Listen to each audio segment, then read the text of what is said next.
property. Okay, recording in progress, and this is the second episode in which we will be covering emptiness. If you want to be fancy, we can say sunyata, which is I think it's a Sanskrit word, but we're taking an African approach in which we are. Oh, also I forgot to say, but you won't be offended because the self doesn't exist anyway. Ego doesn't exist. I'm with Vuyo Vumisa, who's in Benoni. I got it right this time. But he's Yeah. not taking offense because the ego doesn't exist. I'm just kidding. Anyway, how's everything in Benoni? Yeah, Well, everything is good, man. Everything is yeah, good. yeah. Good, good, good. I still like your painting with the ladies with the 1920s hat on. Very artistic. I like it. Yeah. It's a good I think, it's a good symbol. Okay, so yeah, we've been talking about emptiness. Emptiness is a very complicated, no, not complicated, but it's ambiguous. It has a lot of meanings. For me personally, the most important type of emptiness to have is to say that none of my feelings or none of my morals or none of my for lack of a better word, values is actually valuable. And once I do that, it leads to less tension because when you hold on tight to values or you hold on tight to your morals or you hold on tight to oh, my wife is my greatest person, or my boyfriend is my greatest person, or it's important for there to be no violence in the world. Once you start to add weight to these things, it leads to suffering, as far as I'm concerned. Now, it doesn't mean that I'm saying that we should be immoral. I'm just saying that maybe it's a good idea if we're empty and that we have no judgment and we try as much as possible not to value things, but we still try to act. And I think that's what Taoism does. Taoism says you just act and you just stay committed to the act. What are your thoughts? I know we're going on a tangent, but this is where the spirit led me to start off with. What are your thoughts about that, Vuyo? yeah, About man. uh, I about think go ahead, go ahead. Yeah, okay.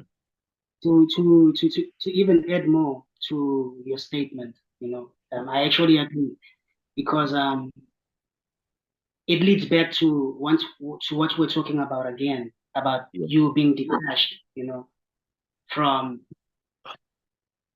Yeah, a level of detachment, but it's funny because we want to be detached, but we still want to be connected. So a sort of like psychological detachment. Like for example, I have a son, and I try not to be too attached to him because if something happens to him, or when your children get older, I'm sure you have a child.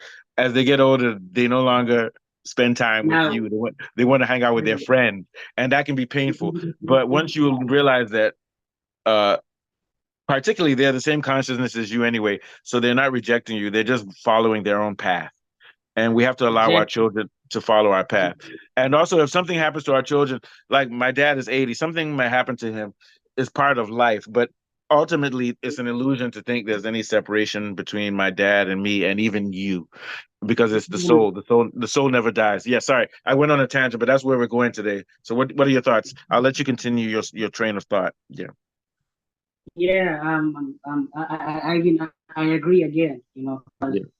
um, the more we become attached to all of this, Yeah. from my loved ones, from my relationships,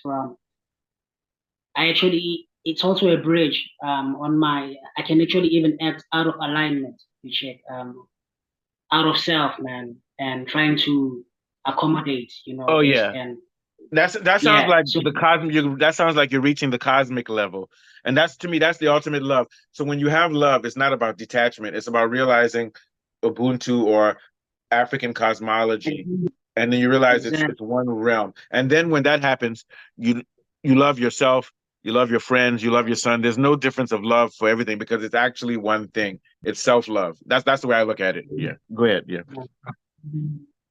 you let that radiate, Yeah. You're ready. Yeah. without love, Yeah. you love yourself. I was having this conversation with a partner not so long ago about you loving yourself and attracting um people who love you as well. If you Yeah, love it's yourself, actually it's more other difficult to people love oneself. We try to love outside things. It's very difficult to love oneself. and Yeah. yeah, yeah, yeah, because you can't just love, yourself or lead, Hmm. So yeah, you have to have all those experiences and all those connections in Yeah. check. Yeah. Although I will say that I'm learning to love myself because I live alone. I go to work, come home. It's only when I'm talking to you guys on these YouTube shows that I have human connection. But I'm learning that I am the universe. I am actually the universe, and inside of me is you. Inside of me is everyone, even the evil people. Inside of me is all of a creation. So I'm beginning to learn that I'm never alone. That's one thing I've learned. What do you think? Yeah. You're never alone, man. You Yeah. never, as much as we're meant to believe that, and as much as Yeah. sometimes it feels like that, Yeah. It's different, and that's where continue. Yeah, sorry, continue. Yeah. Yeah, as much as sometimes it feels like that, but it goes way deeper, way deeper than the norm, way Yeah. deeper beyond Yeah. understanding that. It has to be meditation. Meditation. Also Yeah, music. man. Music. Exactly, Music. exactly, man. As you said on that meditation, the one that you said that the branch is not a branch without the tree, shit. Yes. Or the tree, yeah, or vice versa. Yeah, So we're going to get to those meditations. So yeah, this was a good start because I didn't expect us to take this route, but we're studying emptiness for the next couple of weeks. So today we're going to look at the Mahayana view of emptiness, which is mostly that we're not going to talk about the self today, but we've talked about that before. But we're going to talk about everything has its reality based. Everything is empty, and that its reality is based on prior causes. This is one of the main things of Mahayana, so that things are even the self. So even the self could be considered a thing. They're not ultimately real because they continue changing, and their reality is based on prior cause. So yeah, the idea is that there's no such thing really as a table or as a building, because these things are physical objects that are constantly changing. And if you go to the root of their cause, I think the root of their cause in Buddhism would be Garbha. And Garbha is the mother, is the womb, is the void. So that type of emptiness says everything is void. Void doesn't mean nothingness, but it means that it has no form. But it's funny because yeah, we see forms, we see cell phone, we all see the time. Dave Brubeck. I Yeah, see Dave Brubeck right here. That's a form. I see the wine bottle. But under the Mahayana view, these forms are actually just a relation of sensations and of other things. It's so complicated. I can't even say what they would call them, but they are not ultimately the real thing. The ultimate thing is the void, and those things rise out of it. So this wine bottle rises out of the void, probably out of energy and atoms. yeah, But even the Buddhists, they don't believe in particles. But I think true. at some point, go ahead. Yeah, yeah. But then nothing has an independent existence at the end of the day. Yeah, Like independent. nothing exists. Yeah. That's their ultimate view. Their ultimate view is that nothing has an independent existence. And even further than that, there's nothing is permanent. So I will even argue, let me give you an example. Let's say you make a chair and the chair is made out of 10 pieces of wood. Then you replace one, you replace another one. Now you've replaced it with 10. We call it the same chair, but it really isn't the same chair because now there's new pieces of wood. But you can even do that with the wood. The wood is made up of particles that could change. Yeah. But I think thank you so much for bringing up that thing about nothing is permanent. But I think that two things are permanent. I think three things are permanent. Energy is permanent. Energy at True, its root level. Consciousness true. is permanent. And I do It's think that at permanent. some level, uh, Yeah, we can call this energy. Atoms, not yeah, the atoms that we see, because the atoms that we see are in space. They have extension and they can be divided. But I think at some level, there is a spiritual point, which is the true atom, which has no location and it can't be split up, but it comes together well, to create physical atoms. This is a mystery that we can't even talk about today. What do you think? Yeah, about hey man, matter. Yeah, to me, consciousness is straightforward. Consciousness is just consciousness, but physical material things are more complicated. And then energy itself is vague. So when we talk about energy, we know what it is, but we can't really put a form to it. And I think that when you see atoms, atoms are a combination of forces which are actually non-material. That's my view. So what would be your response, and what would be your view on what we've said so far? like Mustafa, man, we live in the material, Yeah, the as material. much Yeah, as and it's a mystery. yeah, The matter is a mystery. Matter is a mystery. Yeah, yeah, yeah, the physical is the material as well. Shit. yeah, So as much as we say that thing has an independent existence, which means everything is dependent on everything else. We check. So it's like Yeah. you need a irregardless. Okay. So All right. So let me ask you. Everything is dependent on everything else, but what is the ultimate? So I'm not. This is not a trick question. For me, the ultimate is Garba. It's the void. It's the womb. Actually, to me, the first Buddha was a tree, and the first tree was a mother, and it was a womb, and it expresses itself through all these variations, which we call illusions. What do you think? Yeah. yeah, man. You took the words right out of my mouth, man. Sorry. Yeah, but you can say it now. The words will come back to your mouth. Yeah. Yeah. Yeah, man. Yeah, man. It doesn't get any better than that, you know.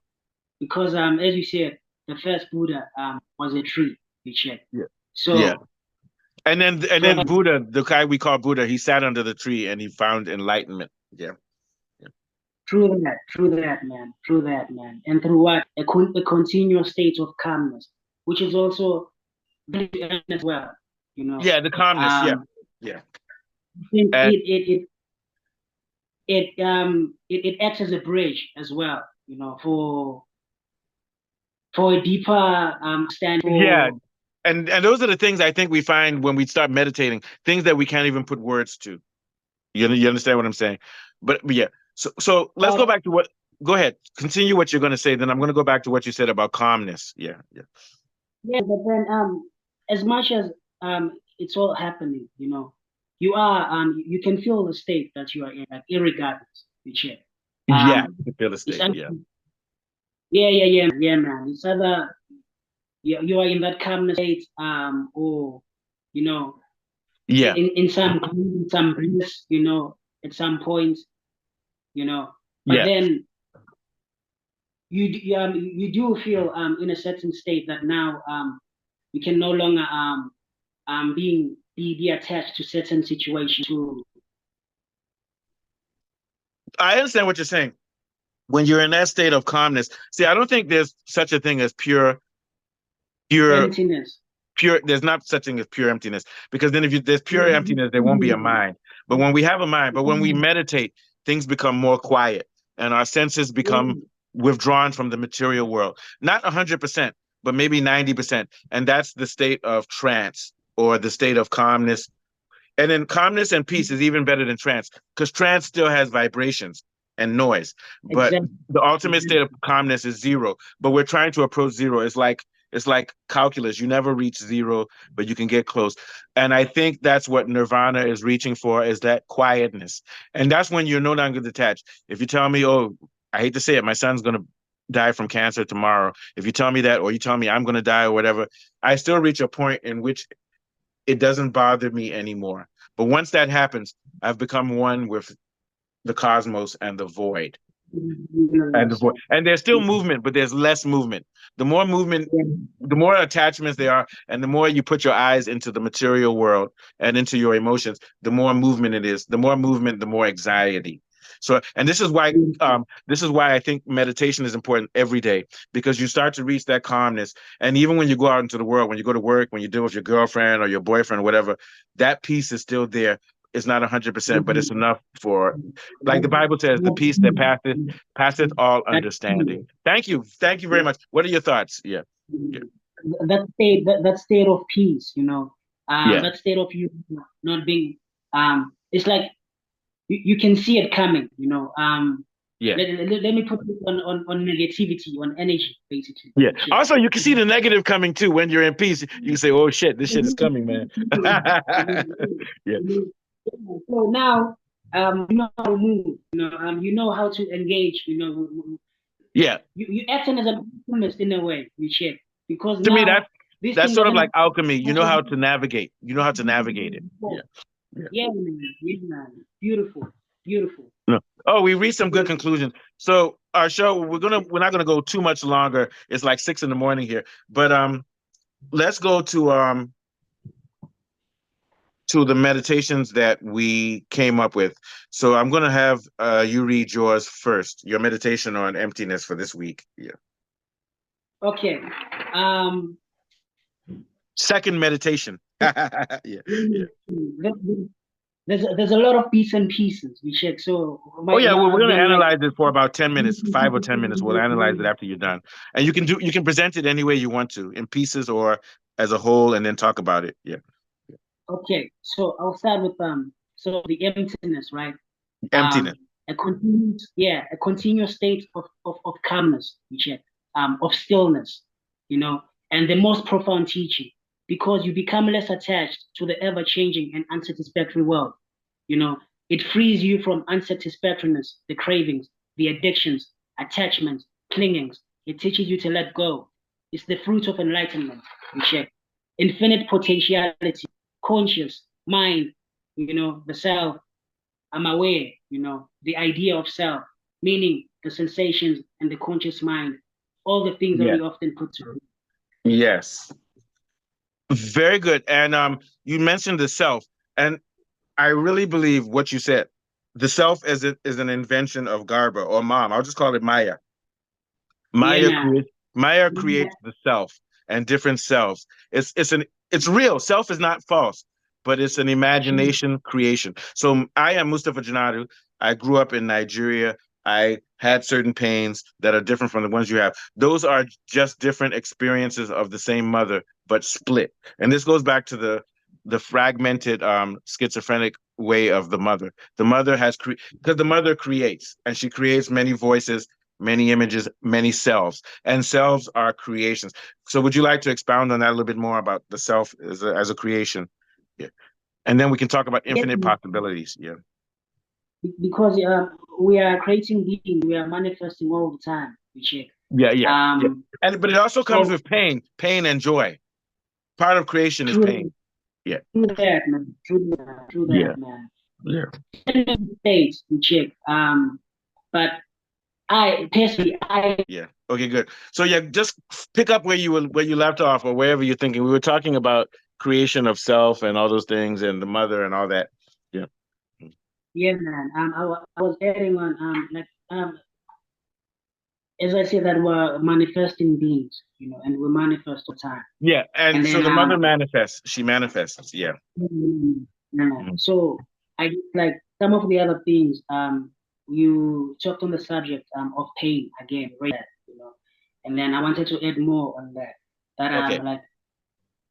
I could say that, like, to be really honest, when I sit and look deep, man, Yeah. a lot of my, like, even my work, the music, the writings, and it comes from trauma, that pain, Yeah, so it yeah. sparks an intensity, or I don't know, but a certain emotion, man, allows me to create, Yeah, um yeah.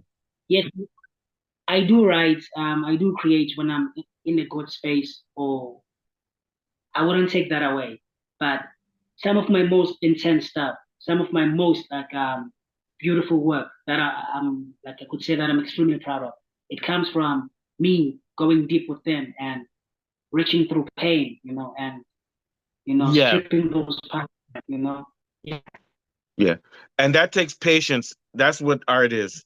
Art is actually going deeper because you write a pretty poem. You're like, oh, that's pretty.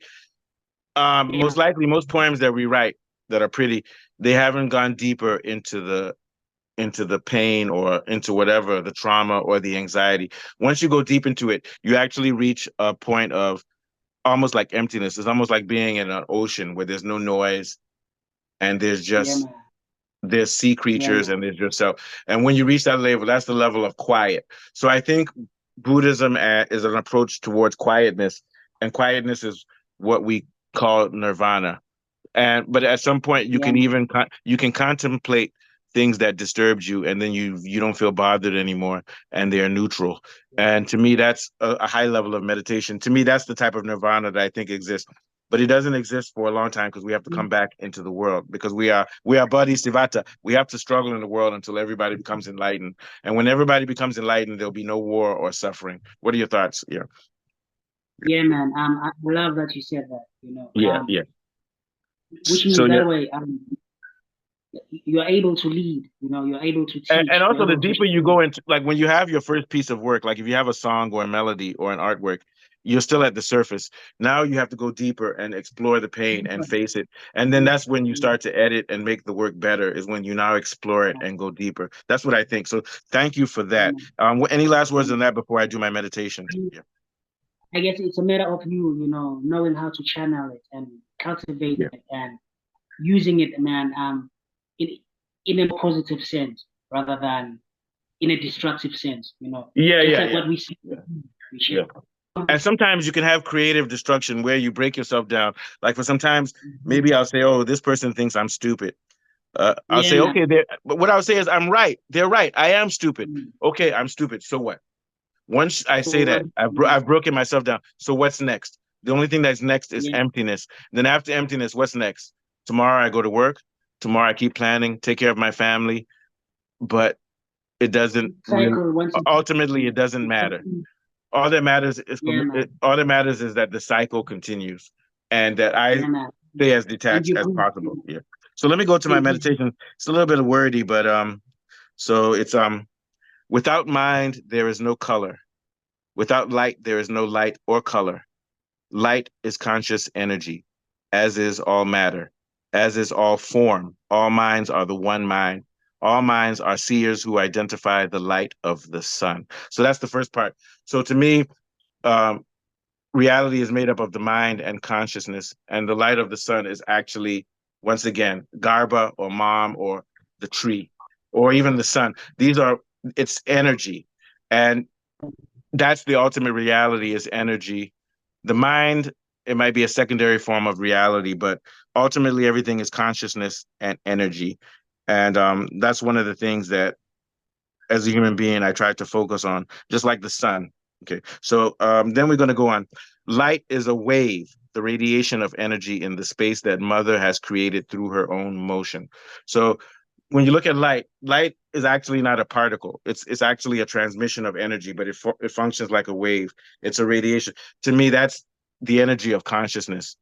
And that's why in physics you see things that don't make sense. No matter how fast you go, the distance and velocity between you and light remains the same. So to me, light is actually the speed of consciousness, or the mode of consciousness. That's just my own crazy.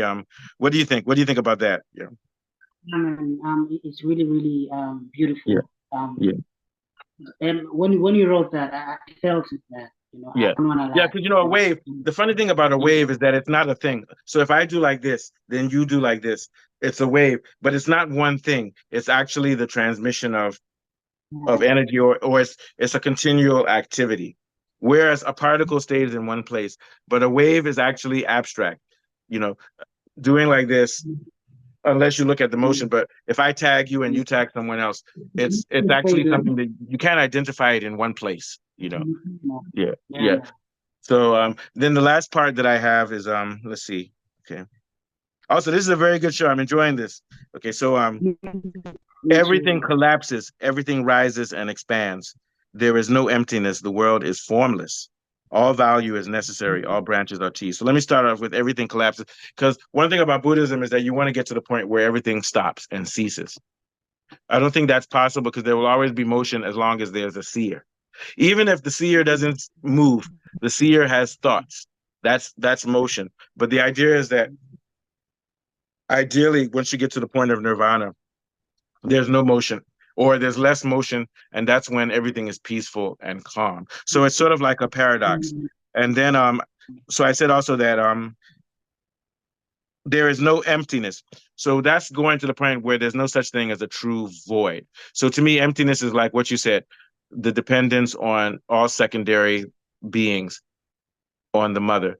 So you, me, this cup, the television, the world, ultimately they're not real, because they are secondary characteristics of the mother. So they're real, but their realness is not in of themselves. It's caused by the mother. So ultimately only the mother is real, and everything else is an aspect of her. And once we realize that, then death becomes something that's less painful, because when ultimately I am not me, I am not Mustafa Janadu. I actually myself am the consciousness of mother, and that will never die. Yeah. Everything else will die. And even my so-called identity, you could take one person and put memories of myself into that person and continue. I think that's how identity works. The self is not permanent. It's a program made. It's a path. Yeah, man. Same thing as when the master dies, his pupil takes over, and Exactly. the pupil becomes the master. It's an illusion. Yeah. They say, oh, we are one person, but it's actually a continuation. But it's a path. Yeah. But the path is started by the mother. What are your thoughts? Yeah, yeah, Yeah, man. Beautiful, man. yeah. This is Basically, a brilliant show today. it, Yeah, it's like there's no ending to it. yeah. There's no ending yet. As much as you know, there's always gonna be something new and different, Yeah, yeah. that even that it's And been also done kind of like before. the ship. So for example, if you have a ship that's made up of four parts and you change all the parts, you still call it the same ship, but ultimately it's a different ship. Also our body, every year our atoms create. So you actually have a new body, but you say it's the same body from when you were young, but you actually have a new one. So that's the way I see identity. Vu, you're not the same person that you were when you were 2 years old, but there's a connection. It's memory and it's a path. So you are a path through time and space, but it's all dependent on prior causes. So now the last thing that I said, I think it's, let's see if I can remember. All things are necessary. Oh no, all value is necessary. So now this is where the conflict comes, because to me, emptiness is to empty yourself of values too. But I say it's all necessary because even the mother can't control her nature. The mother is creative and emotional. And whether she likes it Wow. or not, she puts value to things. But what we want to learn within Buddhism or Taoism or African spirituality is to learn how to empty ourselves even of value while continually doing our duty. So what I mean by value or duty, no, I don't feel emotions for my son, or I don't feel too many, but my duty is to Mm. take care of him. Okay. Now, obviously, I do feel emotions for my son and I enjoy him, but I want to push those things Mm. down as far as possible, as much, Mm. so that I don't suffer. But at the same time, I do my duty. My duty is to take care of him because that's how life functions. We take care of our biological kids because they were given to us and they're our responsibility. But it doesn't mean that we have to be overly emotional about them or cling on to them too much. Once you cling on to something, it becomes a torture. Your girlfriend, your boyfriend, your best friend, your job, your successes. Like even now, we want to have a good show. But sometimes when I do these shows, I like, this is rubbish. Not that it's rubbish, the show is not good, but even if the show is good, I'm not happy. That's a good sign because it lets me know that even the shows that we do or the art that we do is ultimately is not important. What's important, I think, is emptiness. So what are your last thoughts? Yeah, yeah, Wow. yeah. Yo, man, you are taking it way broader, Yeah, dude, I'm taking about it to a dark place, but it's true. None of this is important because one day all of this will be gone. It's all going to be gone. And I think that's what emptiness tells us. I'm going to be gone. You're going to be gone. Our children are going to be gone. Our family is going to be gone. So ultimately, if they're going to be gone, it doesn't make sense to hold on to them too much. But what we can do is if we realize that what's not going to be gone is the soul of the universe, and yeah, the man. memories of these experiences, then we can enjoy our company together without holding on to each other too much. That's all I have to say. What thoughts do you have? Yeah. Yeah. Wow. Beautiful. It sounds harsh, it sounds very, very harsh, Yeah, but but yeah, reality is harsh. but then Yeah. But again, it's liberating. To me, it's liberating. Yeah, it's liberating. Yeah. yeah, it is also well, but then Mustafa, it comes with certain practices, Oh yeah, certain no, yeah, we meditation. don't reach that level. We're just trying to approach it. Like I will always have feelings for my family and I'll cry when things happen. But the more we practice it, the more that we Yeah, can cope with it. Yeah, we can cope very, with it. Yeah. and you detach some more, Yeah. and Well, I'll tell you a harsh word in the Bible. Remember when Jesus Christ told the person to come and he said, my dad is dead. I have to bury him. What did Christ say? He said, let the dead bury the dead. Come with me, leave your family. Don't worry about your dad's body. Let the dead. That sounds harsh, but Christ is supposed to be the most loving character on earth. What he's letting you know yeah, is that a body is just a body. When your loved ones pass away, they're gone. So you still have to face the world and you still have to do your work on earth to reduce suffering. So I think this harshness is needed in order to stop suffering, because you won't be able to function on your job. Your job is as a creator and an artist and a musician. But if you're too worried about your family and these things, you won't focus on your work, which can gift humanity and also gift your family, you know. So I'll say this. So I think the last word would be balance. Of course, I love my son, but I'm going to give him space and I'm not going to cling to him too much, because when you cling to something, it becomes obsessive, which is why a lot of people abuse drugs, you know. I mean, it's probably why I abuse the alcohol to a certain point, but I don't let it get to the point in which I don't do my job. You understand what I'm saying? Yeah. Yeah. And this is why you see people kill each other over girlfriends or boyfriends or money, because they start worshiping it. So I guess the idea, a better word is to say, don't worship anything. Don't worship your wife. Don't worship your son. Don't worship your dad. Don't worship anything.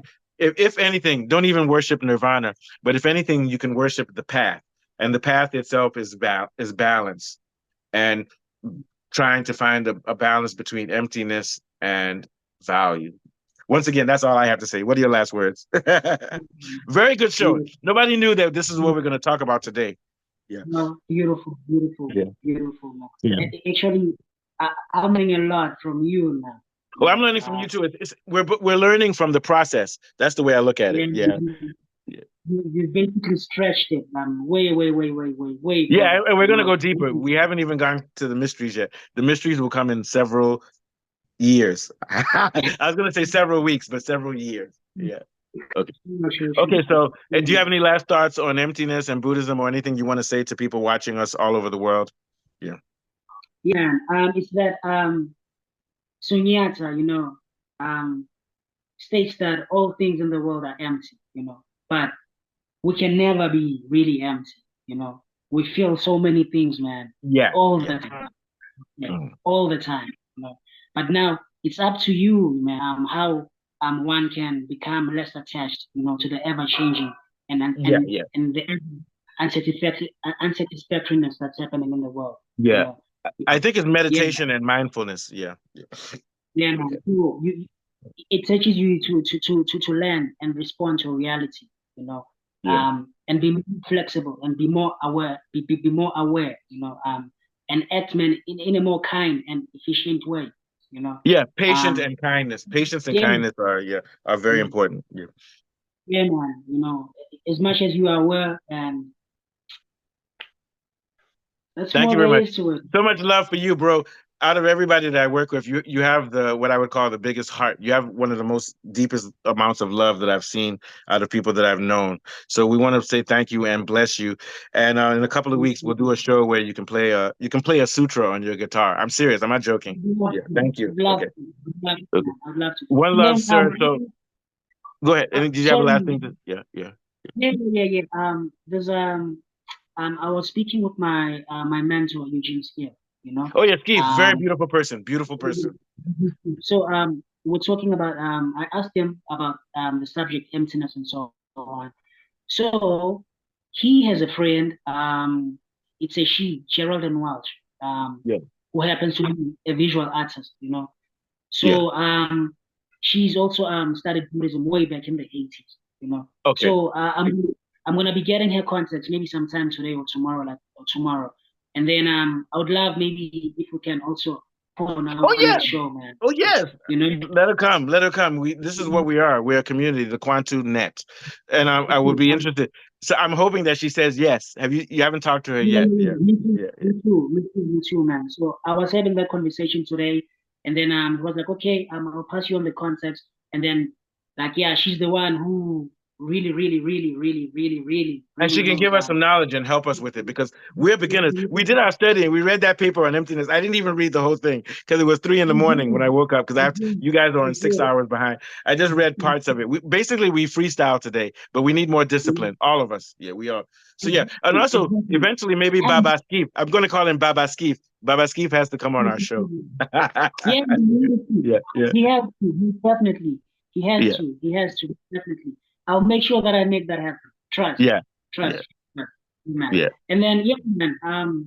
Thank you, big bro. You know. Oh, thank you. Most likely we'll take a break next week, but we'll come back in 2 weeks or so. But I'll still keep in touch with you through that period. No problem. Okay. Thank you. One love. Love you very much, brother. What were you gonna say? Yeah. Okay, peace. Within that, I'm gonna be doing some Gita Sutras, right? And then we're gonna come back and Go ahead. throw something out. Okay. Yeah, and I'm hoping that next week when we meet, Geraldine Welsh is gonna be with Oh yeah, us as keep well. me informed because whenever she's ready, we can start. Even if it's 2 days from now, just let me know. Okay. Okay. Okay. When I send her contacts, I'll talk to her. Then I'm gonna send you her contacts as well. Thank you And very then much. Stay blessed. Yeah. communication is open. Yeah, Okay. man. Namaste. One love. Love you, sir. Bye bye. Namaste. Okay. Man. Thank you, big bro. Brett. Sure, man.